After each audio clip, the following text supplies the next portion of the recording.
Block buster వస్తే హీరోలు ఇంత కంగారు పడతారా?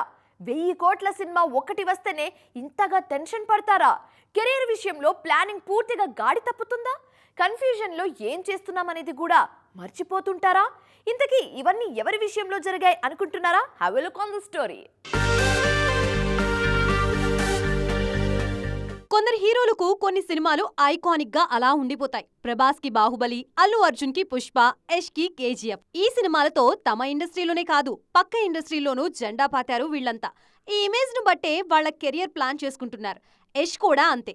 కాకపోతే కేజీఎఫ్ తర్వాత ఈయనకు క్లారిటీ కంటే కన్ఫ్యూజన్ ఎక్కువైపోయింది. కేజీఎఫ్ 2 వచ్చి 3.5 ఏళ్లైంది. ఈ గ్యాప్ లో సలార్ చేసి ఎన్టీఆర్ సినిమాతో బిజీగా ఉన్నారు ప్రశాంత్ నీల్. కానీ యష్ మాత్రం మరో సినిమా చేయలేదు. టాక్సిక్ షూట్ నడుస్తున్నా కానీ ఇది రీషూట్స్ జరుగుతున్నాయనే టాక్ ఎక్కువైపోయింది. ఇప్పటికే ఈ సినిమాపై 100 కోట్లకు పైగానే బడ్జెట్ పెట్టారు కేవీఎన్ ప్రొడక్షన్స్. టాక్సిక్ షూట్ విషయంలో కన్ఫ్యూజన్ ఉందని 2 మేజర్ స్కెడ్యూల్స్ షూట్ చేసి పక్కన పడేశారని తెలుస్తోంది.